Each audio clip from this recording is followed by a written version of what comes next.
As climate change continues to drive more extreme temperatures, it is said, worsening air pollution, there is a correlation, they say, on the impact of mental health, and they say it will likely continue to grow. Research has also shown that rising ambient temperatures have already been found to increase rates of mental health related emergency department visits. This is what I read, and violent incidents and suicide attempts also climb as temperatures rise. Was pretty shocking when I read this, Danika, this morning. But it's over to you to explain this a little better and what we should do to take care of climate change. Over to you, Danika. Hi everyone. I am extremely glad to be here today. And before I continue on the topic, which is very personal to me, I would like to tell you a little bit about myself. I am currently an undergraduate student at the University of Edinburgh pursuing social policy and economics. And those are two of my favorite subjects, and I'm very, very grateful to be studying those.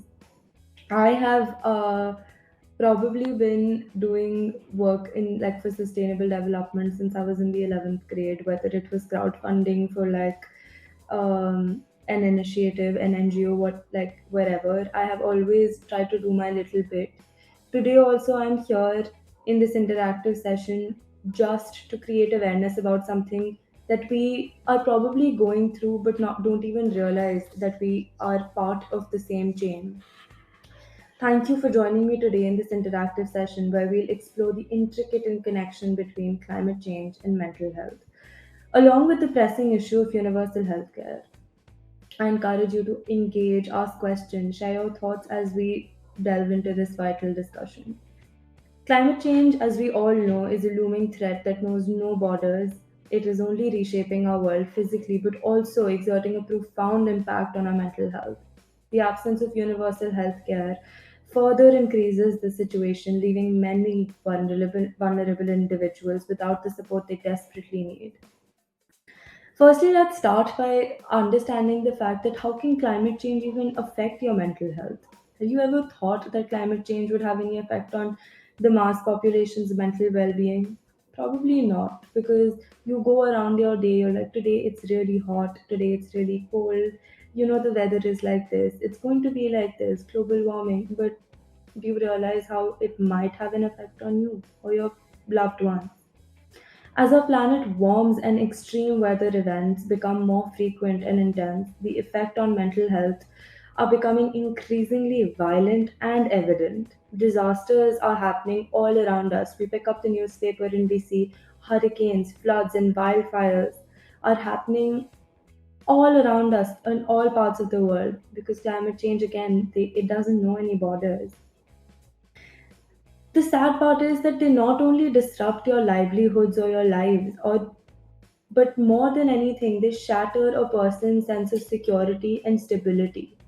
The anxiety and trauma that accompany these events can lead to a range of mental health challenges, from acute stress disorders to chronic conditions like depressions and post traumatic stress disorder.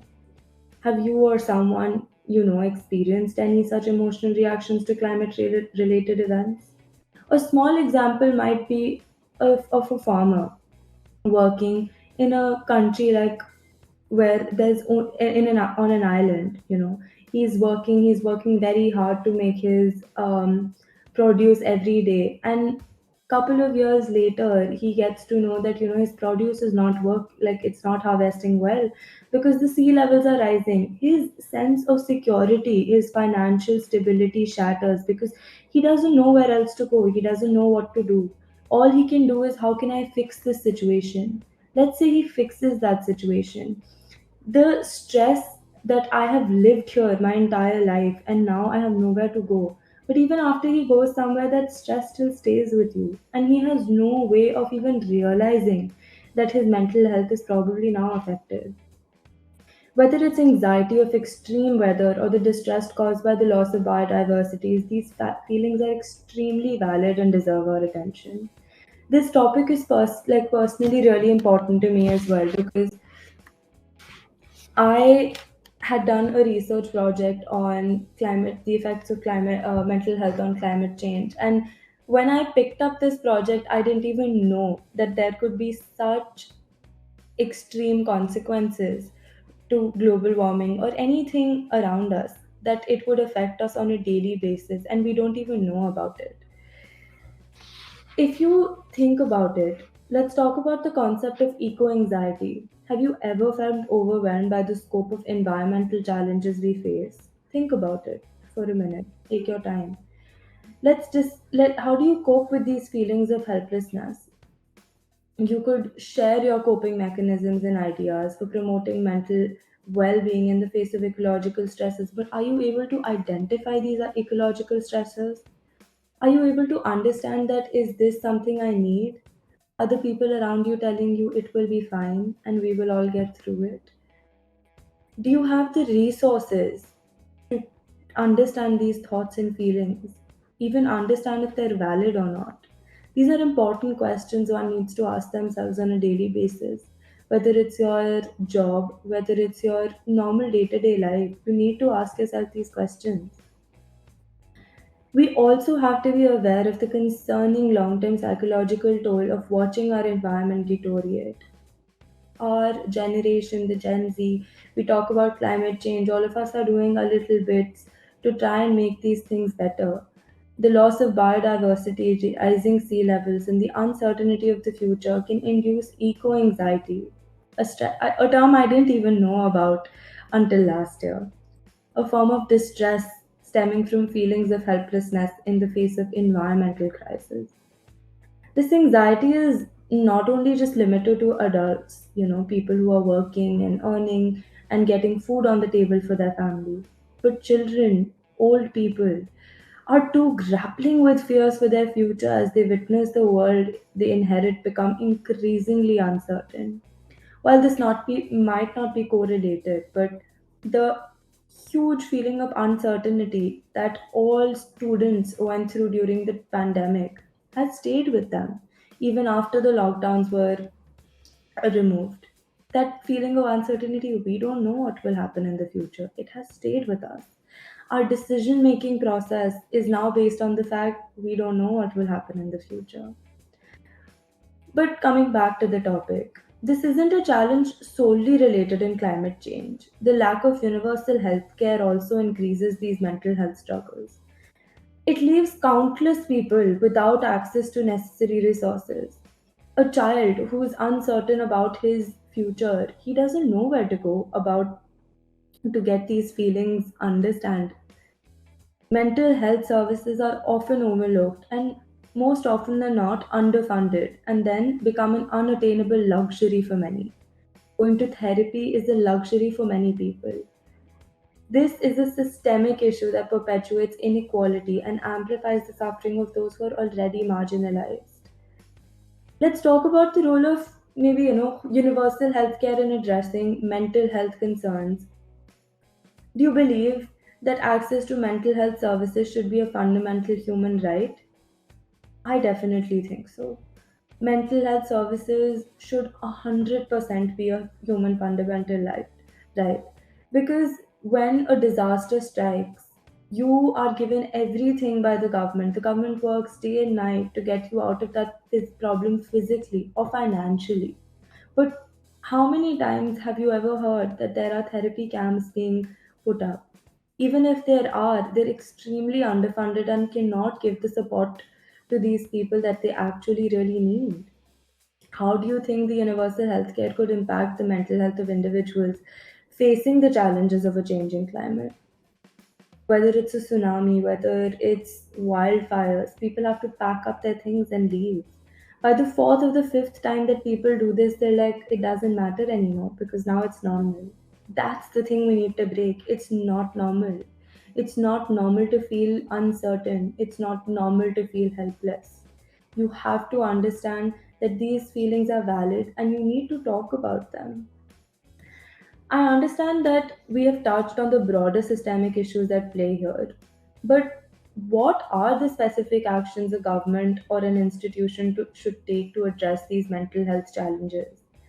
How can we integrate mental health into climate resilience strategies? Our generation, people around us, the youth, the leaders of this world have to brainstorm concrete steps together.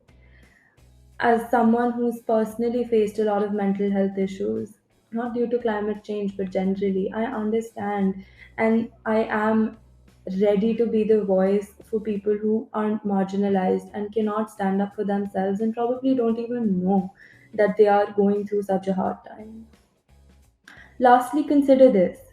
How can we as individuals contribute to both raising awareness about mental health effects of climate change and at the same time advocate for better access to mental health services? Both of those things are equally important. First of all, raising awareness. Secondly, making sure that these services are not underfunded, in fact, well above par to be available to everybody. Can you think of any creative ways to amplify these discussions within your communities? Talk to your friends. Talk to your friends around you, the people around you. Is their mental health being fixed? Are they able to talk about it? Personally, I believe to address this dual crisis, we must take action on multiple fronts. We all need to come together. Not only us, the governments as well. First, the governments and institutions need to prioritize mental health in climate resilience strategies. These strategies should include not only disaster response plans, but also measure to provide emotional support and therapy to affected communities. A lot of people respond to therapy in different ways. Understanding what each and every person needs is an extremely important criteria to combat this dual crisis. Raising awareness about the psychological impacts of climate change is crucial to eliminate also the stigma around mental health discussions. When a disaster strikes or when your livelihood is destroyed, your first thought is not to understand, oh, how should I feel better about myself, but it is, how can I get my livelihood back? It should be an equally important thing to be okay, to understand that it's all right, to feel helpless. Second, the establishment of a universal healthcare system is extremely imperative. Access to mental health services should not be contingent upon one's socioeconomic status or geographic location. By ensuring that everyone has access to affordable mental health support, we can begin to alleviate the burden of mental health challenges that are caused by climate crisis and other stressors. Honestly, in conclusion, I just believe the nexus between climate change and mental health cannot be ignored any longer. If you really think about it, it is an extremely important thing that we need to talk about. As our world transforms, so do our minds. It's our responsibility to address these challenges that arise. By prioritizing mental health and climate resilience efforts and implementing universal healthcare systems, we can forge a path towards not just a financially or more productive system, but a more just and compassionate future where no one is left to bear the weight of these burdens alone. We are all together in this. I just encourage you to carry forward these insights we gained today. By sharing our stories, ideas, and concerns, we can create a collective momentum for change. Like I said in my poster as well, we are the voice of the new generation, and now it's time to make this voice heard. The intersection of climate change and mental health and healthcare is extremely complex, and these are words I've used in my session maybe 100 times. But by fostering an open dialogue, we take a step towards a healthier, more resilient future for all. Thank you for your participation, and remember, your voice matters in shaping a world where mental well being and climate action go hand in hand. Now, the floor is open for questions if you have any. Thank you. All right, thank you for those amazing insights and a comprehensive view on the intersection between climate change and mental health. And you very well covered multiple aspects which affect both the topics and the intersection between them. So I have a question for you. So basically, as uh, as an SDG advocate, often whenever we organize awareness sessions or whenever we advocate for climate action or present some statistics, on maybe on social media or as a presentation, then there are some people who are anxious because of climate change and it kind of worsens the situation. So, how can we make such people aware about these statistics and the latest happenings around the world in regards to climate change without triggering their anxiety responses? I believe that initially fostering a dialogue open is the most important part. When it comes to mental health, everyone says you should talk about it.